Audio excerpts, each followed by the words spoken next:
This is a training video for using the BIOLINE Onchocerciasis IgG4 rapid test. The BIOLINE Onchocerciasis IgG4 rapid test detects antibodies to the OV16 antigen, which causes onchocerciasis, or river blindness.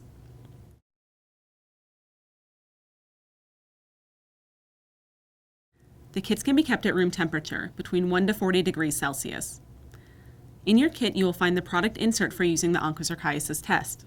You can use this to follow along as we go through the steps. The kit contains 25 sealed pouches. Each pouch contains a single test. Supplies that are also included in the test kit are lancets, alcohol swabs, capillary pipettes, and the onchocerciasis IgG4 assay diluent. Additional supplies you will need include bandages, gauze, gloves, absorbent underpads, pens, trash bags, a watch or timer, and disposable containers. Next, we'll review the parts of the onchocerciasis test pouch. First, open the pouch and remove the contents. Inside, you will find two items, one white test and one desiccant package. Look in the window of the desiccant package. There are white beads and yellow beads. If you see any green beads, do not use this test. Dispose of the test and the desiccant and get a new test. Green beads mean the test has been exposed to humidity and is therefore not usable. If you only see white and yellow beads, the test is acceptable for use. Do not open the desiccant. Dispose of the desiccant when you are done checking it. The test has two wells, a results window and air openings. The round well is the blood sample well. This is where you put the blood sample. The square well is the assay diluent well. This is where you put the assay diluent. This is the results window. The C stands for control line and the T stands for test line. At the end of the test are air openings to help the test dry.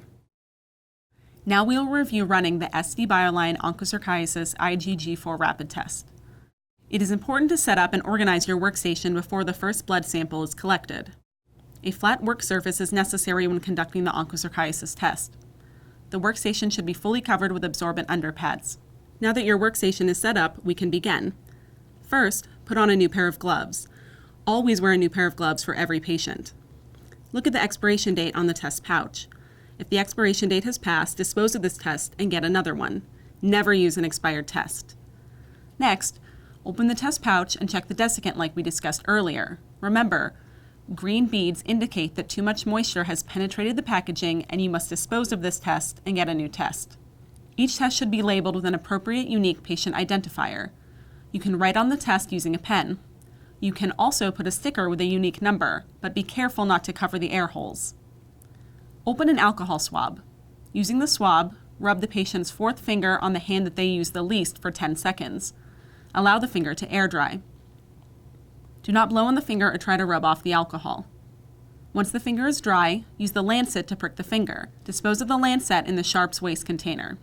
For more information on how to perform a finger prick, see our best practices for finger prick video. After a drop of blood has collected on the finger, use the capillary pipette to drop the blood to the black line. Make sure that you fill up the pipette to the black line. Using too little or too much blood may impact the test result.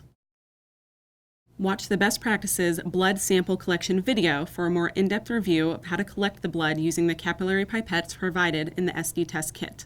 Leaving the test flat on the table, place the pipette into the blood sample well and if necessary, squeeze the pipette to release the blood into the well.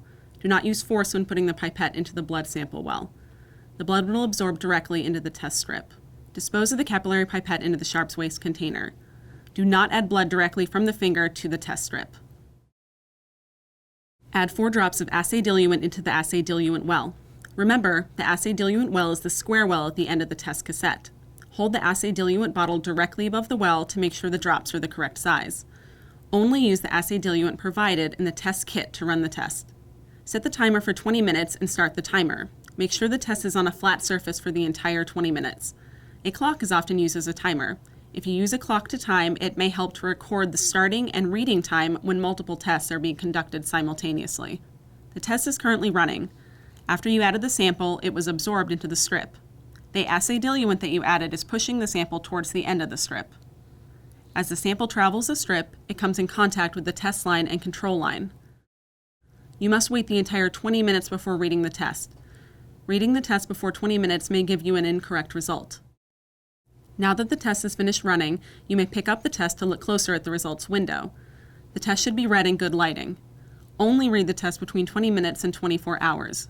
Do not read the test after 24 hours. Remember, the C stands for control line and the T stands for test line. Look for a control line at the C. The line should appear pink, red, or purple. If a control line is present, it means that the test was run correctly. Now look for a test line at the T. The test is positive if a pink, red, or purple line at the T is present. Any visible pink, red, or purple test line should be interpreted as a positive result. If no test line appears, then the test is negative. If there is no control line, this means the test ran incorrectly and is invalid.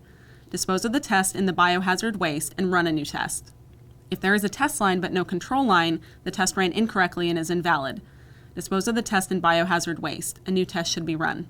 This completes the steps for running the SD BIOLINE Onchocerciasis IgG4 rapid test. If you have any additional questions, please contact PATH.